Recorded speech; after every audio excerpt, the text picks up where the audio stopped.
año 2017, la Organización Mundial de la Salud publicó su primera lista de patógenos prioritarios. Sí, estos patógenos eran patógenos que eran resistentes a la mayoría de los antibióticos y que incluían a 12 familias de bacterias, que eran las bacterias, o que son las bacterias más peligrosas para la salud humana actualmente. La lista de la Organización Mundial de la Salud que ellos publicaron se dividía en 3 categorías. Y esas 3 categorías se basaban a la urgencia o a la necesidad de nuevos antibióticos. Bueno, las categorías eran microorganismos o bacterias de prioridad crítica, de prioridad alta o de prioridad media. Dentro de los organismos o de las bacterias de prioridad crítica se encontraba Acinetobacter, que es resistente a carbapenémicos, Pseudomonas aeruginosa, que es también resistente a carbapenémicos, y unas cuantas enterobacteriaceae, sobre todo aquellas que eran resistentes a carbapenémicos y algunas que eran productoras de beta-lactamasa de espectro extendido. Si no voy a ser muy exhaustiva la lista porque no puedo recordarme ahora mismo de todas, pero habían en la prioridad 2, que eran los de prioridad elevada, enterococos que eran resistentes a vancomicina, algunos estafilococcus aureus, sobre todo aquellos que eran MRSA, o sea, los que son resistentes a meticilina y que tienen sensibilidad intermedia o resistencia a vancomicina. Y otros, Helicobacter, Campylobacter, etcétera, etcétera, pues estos que fueron prioridad, pero eran todos bacterias. Ahora bien, en el 2022, la Organización Mundial de la Salud publicó otra lista, y en esta lista incluía 19 hongos, ¿sí? Hongos que eran prioritarios.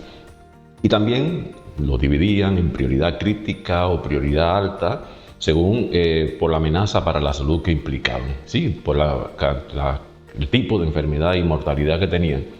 En el documento, como decía, tenía prioridades altas o críticas, como para hongos como Candida auris, Cryptococcus, Candida albicans, Aspergillus fumigatus,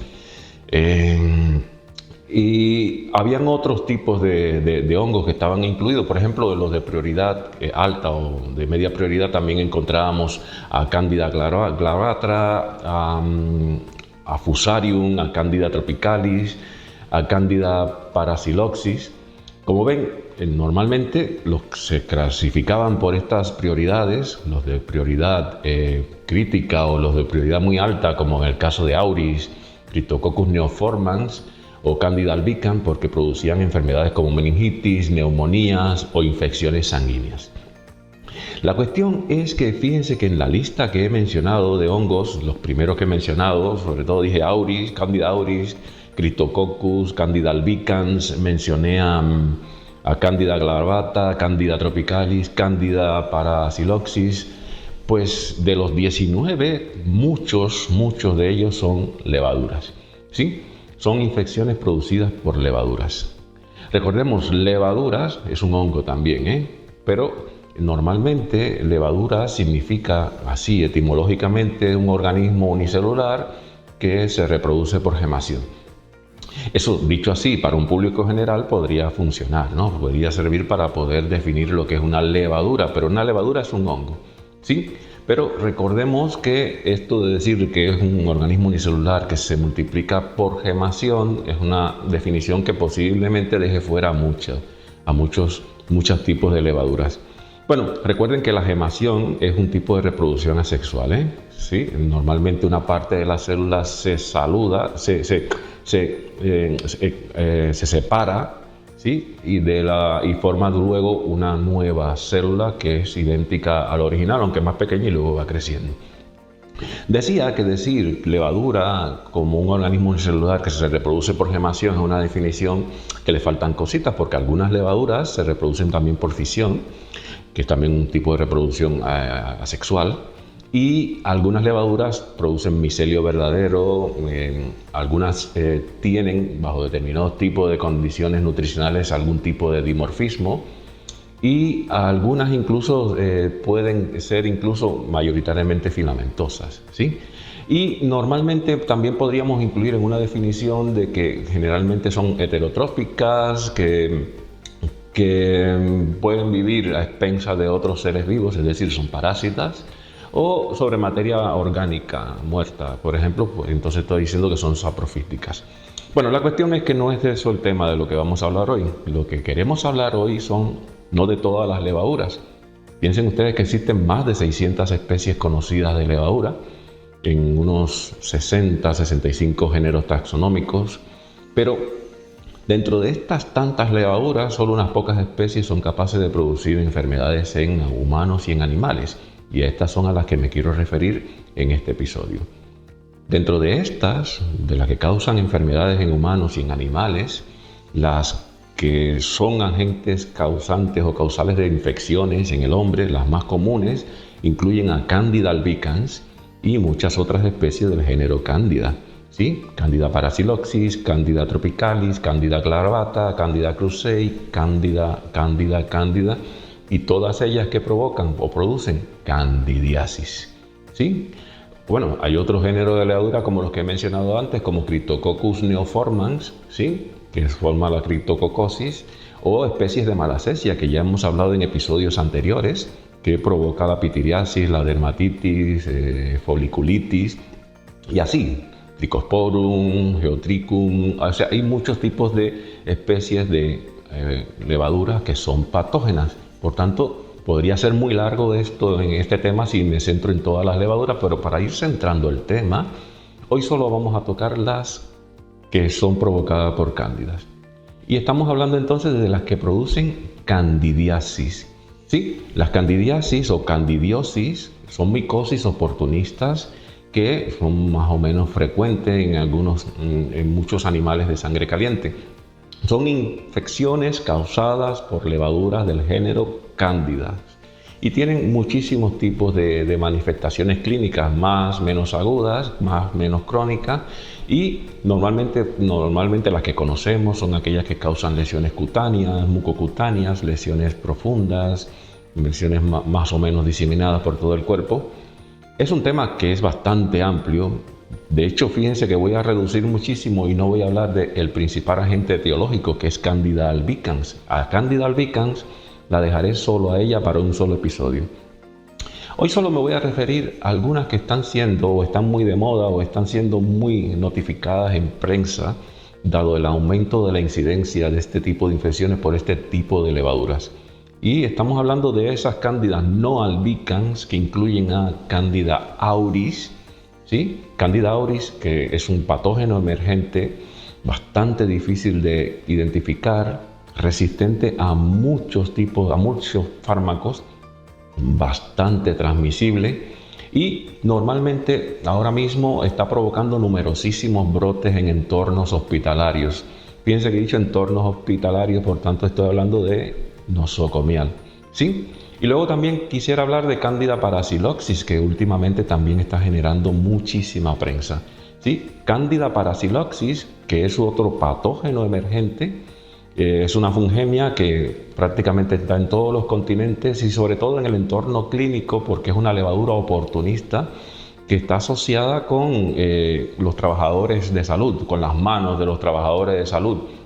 Sí, normalmente causa muchísimas infecciones, pero las que más llaman la atención son las infecciones en neonatos, en prematuros. ¿Por qué? Porque produce prematuros de bajo peso y sobre todo también en pacientes cateterizados, ¿sí? Porque recuerden que están en las manos de mucho del personal médico y paramédico. Es eso, creo que me he extendido un poquito en la introducción, pero bueno, ¿de qué va el tema de hoy, del episodio de hoy? Bienvenidos a este nuevo podcast de Midlab y en el episodio de hoy vamos a hablar de dos cándidas. Candida auris y Candida parasiloxis. Para ir por partes y ir centrando el tema, recordemos que hemos dicho que vamos a hablar de candidiasis en general, ¿sí? Son las infecciones provocadas por cándida.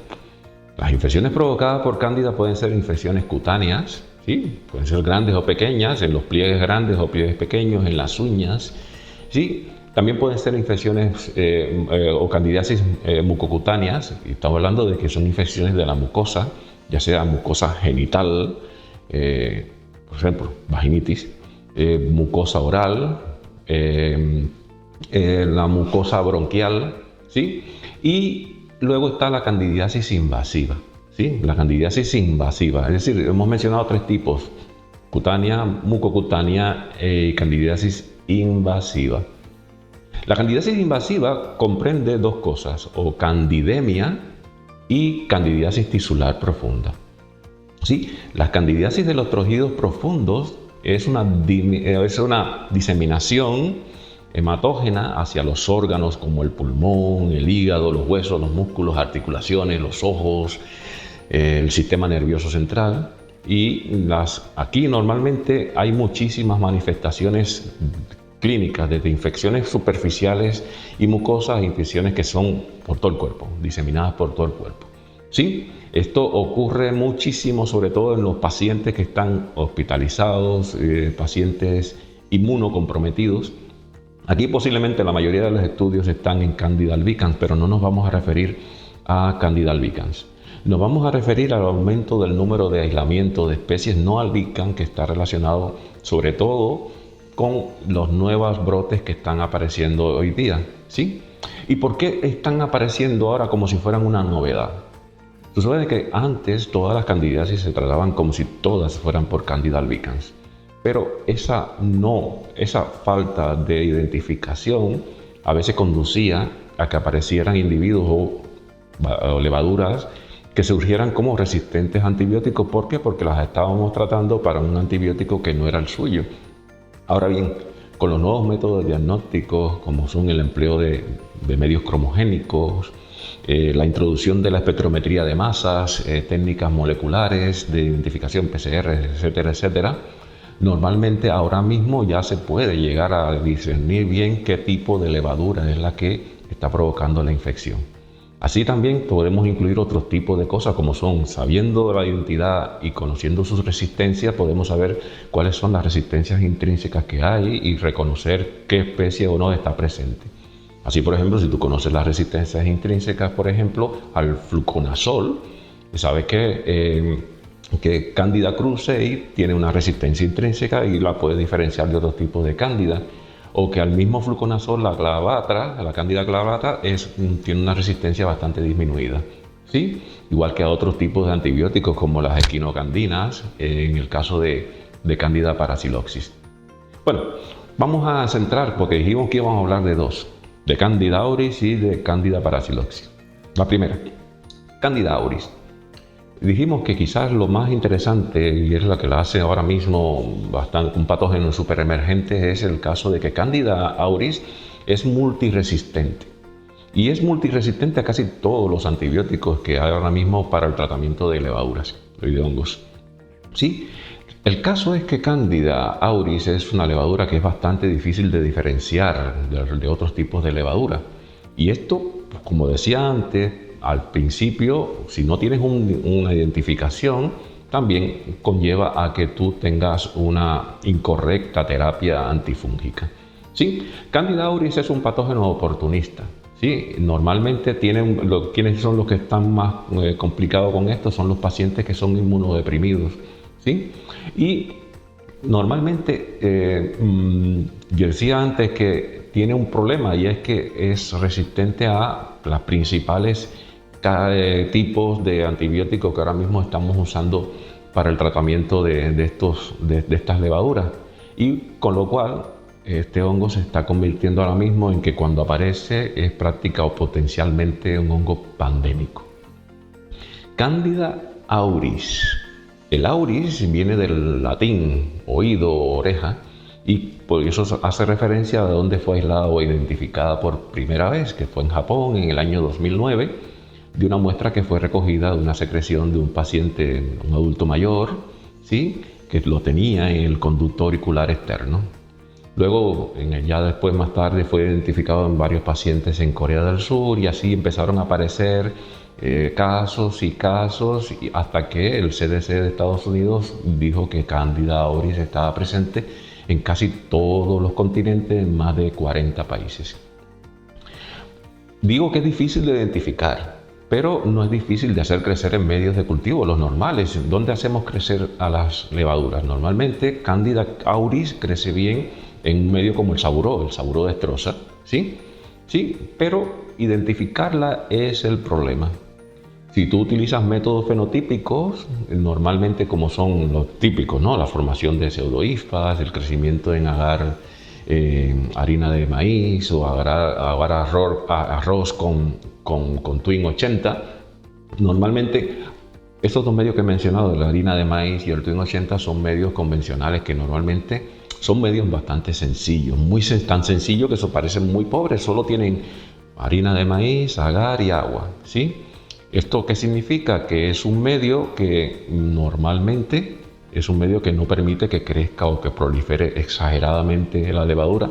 De hecho, al no ser tan rico, favorece en algunas levaduras la producción de clamidosporas, que son consideradas estructuras de resistencia, y ayuda a identificar determinados tipos de levadura, como es el caso de Candida albicans. Pues eso, al hacerla crecer en determinados medios de cultivo o utilizar determinados tipos o métodos fenotípicos, como son la formación de pseudohifas, crecimiento en los medios que les acabo de decir, crecimiento en agar cromogénico, como el cromoagar, que es típico para identificar levaduras, no permite o no logra siempre llegar a esta especie cuando queremos identificar a estas levaduras, ya que da normalmente resultados similares para otras cándidas. Por ejemplo, cuando intentamos identificarla en estos medios, puede ser que la identificación no diga que es Candida glabrata o Candida parasilopsis, pero si nosotros tenemos en cuenta lo que vamos a decir más adelante, que son condiciones o características fenotípicas típicas de cada una de ellas, podemos descartar que el nombre que hemos encontrado no es el nombre que corresponde, ¿sí? ¿Por qué? Porque, por ejemplo, Candida auris crece bien a 42 grados en medios con altas concentraciones de cloruro de sodio. Es decir, un medio a 42 grados con un 10% de cloruro de sodio es un medio bueno para poder fenotípicamente diferenciar a Candida auris de otras cándidas. Sí, podríamos usar las técnicas estas comerciales de identificación, ¿sí? Como el tipo API, por ejemplo, que es de Biomeriex. Sí, por ejemplo, API, el 20C-AUX o el API 32C, o pruebas como el BIPTEX, Phoenix, el RapidGIS, Microscan. Normalmente, cuando intentas identificar a auris, conducen a identificaciones. Por ejemplo, en el 20AUX, normalmente te encuentras que cuando tienes auris e intentas identificarlo con API 20AUX, te encuentras como nombre, el nombre que te da es Rhodotorula glutinis. Sí, Rhodotorula, cuando tú la tienes, si es Rhodotorula en una placa, sabes que es una levadura de color rosita, ¿sí? Que normalmente, fíjense si la reconocemos los microbiólogos, porque es una de las que antes se utilizaba para producir carotenoides. Sí, pero hoy no vamos a hablar de Rhodotorula, la dejaremos para Biotech después. ¿Sí? ¿Por qué ocurre esto que el API 20C-AUX identifica erróneamente a Candida auris como Rhodotorula? Pues puede ser que en su base de datos no se encuentren algunos microorganismos, como es el caso de Candida auris. Por tanto, es muy posible que cuando hagas el API te encuentres que es Rhodotorula glutinis o Saccharomyces cerevisiae, o si usas, por ejemplo, el Phoenix, te la puedes encontrar como otros tipos de Cándida, por ejemplo, Candida famata, o cuando usas el Vitex, también puedes encontrar que es Guillermondi, por ejemplo, o con el Microscan te las puedes confundir con Candida parasilopsis. ¿Sí? Esto es un problema. Ahora, también podríamos pasarnos en el perfil como antibiótico, perfiles de resistencia a antibiótico, como pasa con algunas bacterias. O sea, tú miras los perfiles antibióticos y ya sabes, conociendo las resistencias intrínsecas, qué tipo de bacteria está presente. Pero tenemos un problema aquí.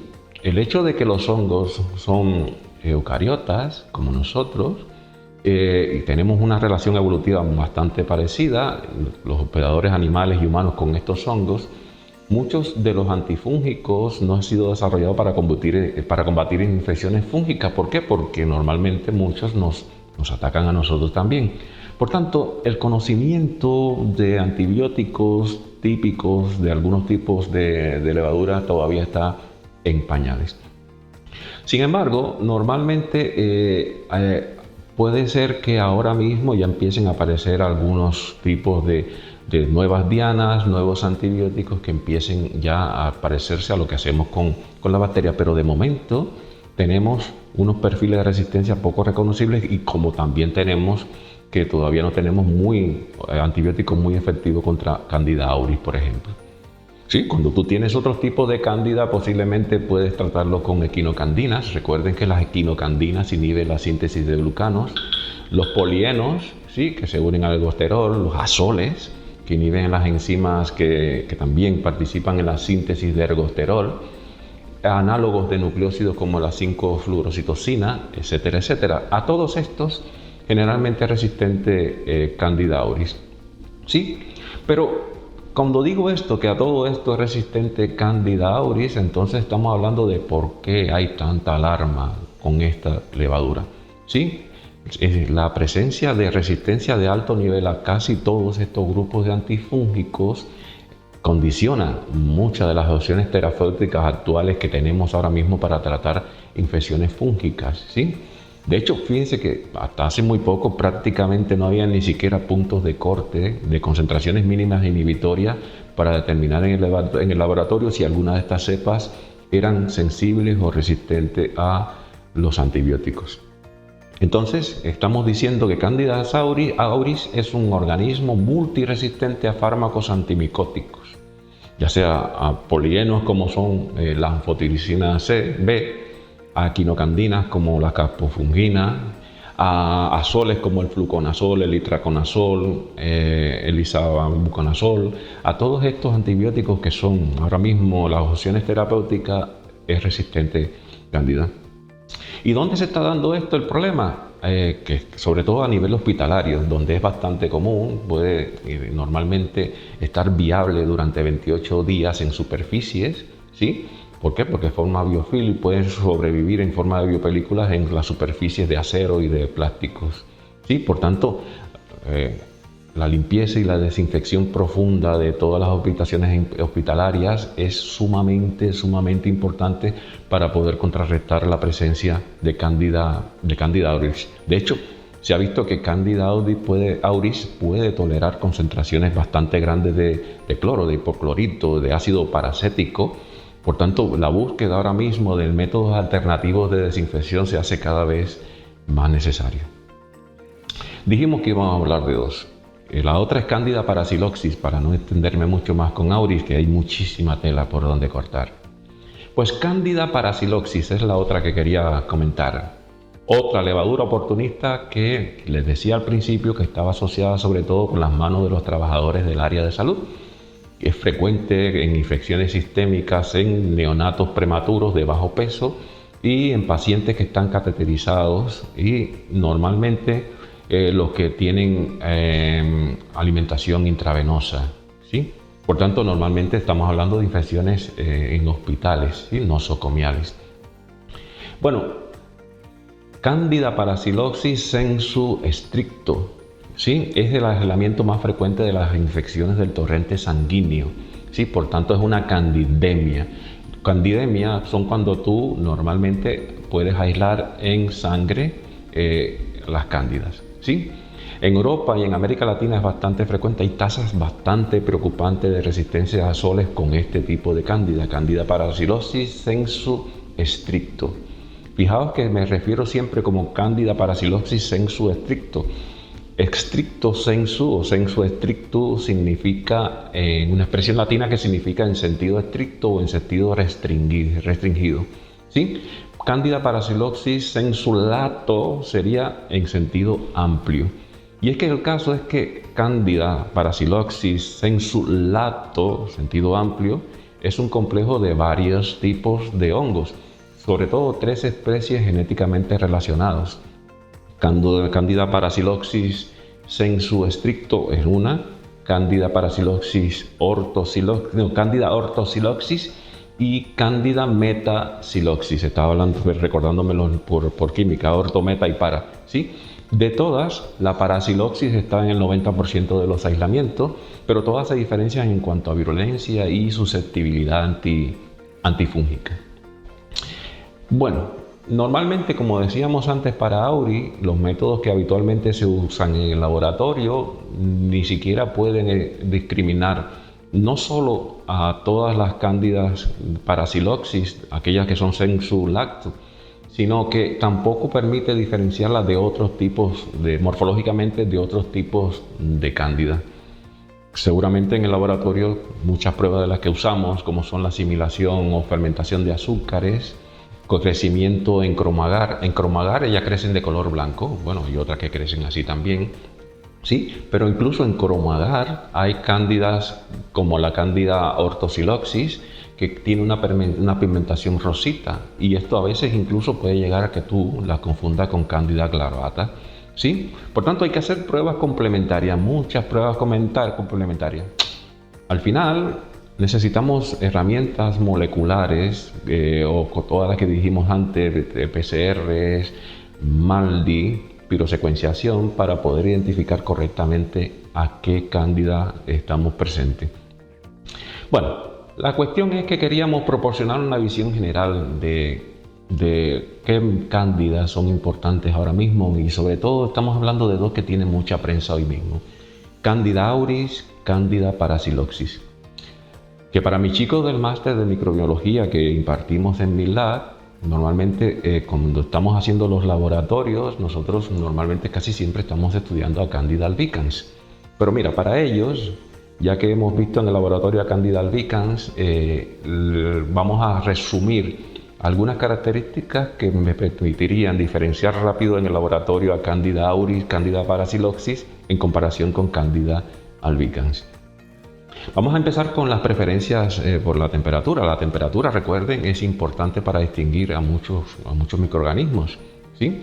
Pero en el caso de Candida albicans, ¿qué temperatura prefiere? Es un patógeno humano, ¿verdad? Por tanto, la temperatura óptima de ella es 35-37 grados, ¿sí? Nuestra temperatura corporal.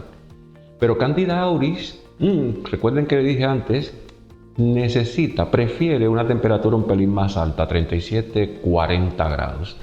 Y Candida parasiloxis puede crecer mejor entre 30 y 42 grados. ¿Sí? Y esto es importante porque incluso esto que vemos en el laboratorio también afecta cómo se distribuyen geográficamente cada uno de estos microorganismos.